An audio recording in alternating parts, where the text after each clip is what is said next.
What if I told you that 2025 could define the future of the San Francisco 49ers and head coach Kyle Shanahan? After a tumultuous 2024, the pressure is mounting, and the stakes have never been higher. Will the Niners rise from the ashes or fall into the abyss? Stick around as we dive into the critical crossroads this franchise faces and what it means for our beloved team. Don't forget to hit that subscribe button and like this video to stay updated on all things 49ers. Alright, 49ers faithful, let's dive right into the latest buzz surrounding our beloved San Francisco 49ers. As we look ahead to the 2025 season, there's no denying that this is a make-or-break year for head coach Kyle Shanahan. After a tough 2024 campaign, it's clear we need to see some serious changes, and fast. The echoes of last year's Super Bowl loss still linger, and the weight of 5 seasons filled with postseason heartbreak is heavy on our shoulders. Now, let's be real here. For those who are calling for Shanahan's head, I have to say, you might be missing the bigger picture. What he and general manager John Lynch have built since 2017 is nothing short of amazing. Think about it. This franchise was in shambles when they took over. Yes, there have been disappointments along the way, and this past season was nothing short of a disaster. But if we look back, it's easy to see that a few key moments could have flipped the script entirely. Shanahan could have led us to at least 1, maybe even 2 Super Bowl titles if the cards had fallen differently. So, what happens if next season is a repeat of this uninspired football we've seen in 2024? There's a real possibility that we'll have to seriously reconsider the Shanahan era. Are teams finally figuring him out? Or is it simply that our aging stars can't execute like they used to?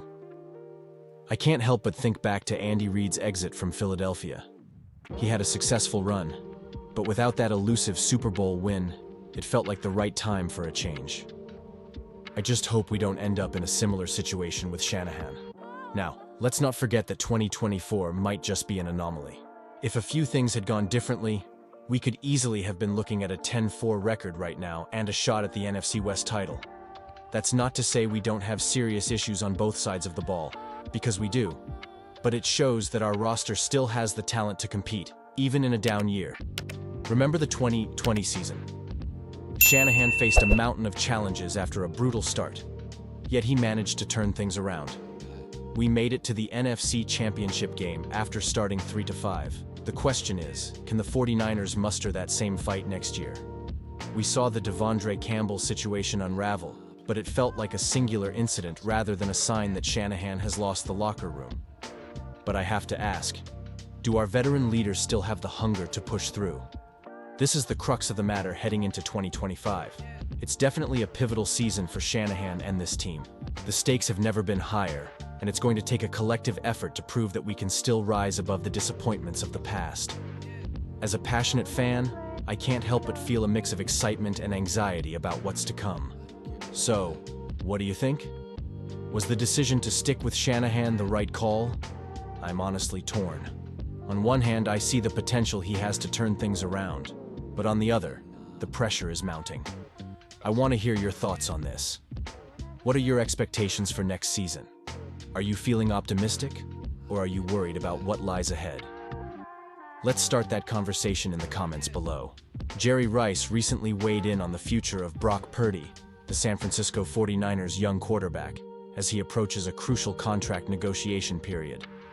With the team set to start talks after this season, the question looms large. How much will Purdy's camp push for a deal after spending 3 years as one of the league's most underpaid players? It's a pivotal moment, especially considering the stakes. Purdy, drafted last overall in 2022, has been playing on a rookie deal. However, Rice believes he'll aim for a market value contract, possibly aiming for the same $60 million average annual salary that Dak Prescott of the Dallas Cowboys recently received. Rice pointed out on 95.7 The Game. If the Cowboys gave $60 million to Dak Prescott, Brock is likely going to ask for the same amount. Plus, Brock has taken the 49ers to the Super Bowl, something Dak has yet to accomplish. So, it's almost the right time, and he's in the right position. What's crucial here is that Purdy's development hinges on the 49ers maintaining a strong supporting cast around him. This has been easier to manage with him on a rookie contract, but that will soon change, and the pressure to deliver will increase. Rice emphasized this point, stating, He can improve if you keep building around him. You've got to give him the weapons, and those weapons need to produce. It's a reminder that while Purdy may be the face of the franchise, he can't carry the team alone. This season has presented its challenges for Purdy, who has seen his production dip compared to his record-breaking previous year. With 3,174 passing yards, 15 touchdowns, and 9 interceptions, along with a completion rate of 65%, he's had a solid performance, but it hasn't been at the same level we saw last year. Rice candidly admitted, "He hasn't had a Brock year. I don't like making excuses. Everyone's talking about, well, there are so many injuries and things like that. I don't care about that. You still find a way to win. Everyone has excuses. Forget that. You're a team. You find a way to win no matter what happens. And I'm tired of hearing all this." As the 49ers close out the regular season with 3 critical matchups against the Miami Dolphins, a home game against the Detroit Lions, and a final showdown with the Arizona Cardinals, the spotlight will be on Purdy. How he performs in these games could heavily influence the direction of his contract negotiations and the future of the franchise. Now, let's be real. I'm excited but also a bit anxious about how this all plays out. Will Purdy get the support he needs to step up? And can the 49ers continue to build around him effectively? You believe this is the right approach? I'm honestly torn. On one hand, I want to see Purdy get what he deserves. On the other, I know the team needs to remain competitive and maintain a strong roster. And what about the injuries? It's a double-edged sword. While we can't ignore the impact they've had on the team, the expectation is that great players find a way to adapt and overcome.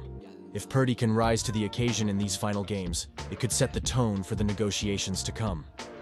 I want to hear from you all. What do you think about Purdy's potential contract? Should he aim for that top-tier salary? Do you believe he's done enough to justify it? Drop your thoughts in the comments below. Let's get this discussion going because your opinions matter. Don't forget to like this video if you found it insightful, and hit that share button to spread the word among fellow 49ers fans. And if you haven't yet, subscribe to the channel and ring that notification bell so you won't miss any of the latest updates on our beloved team. Trust me, you don't want to miss out on any of the action.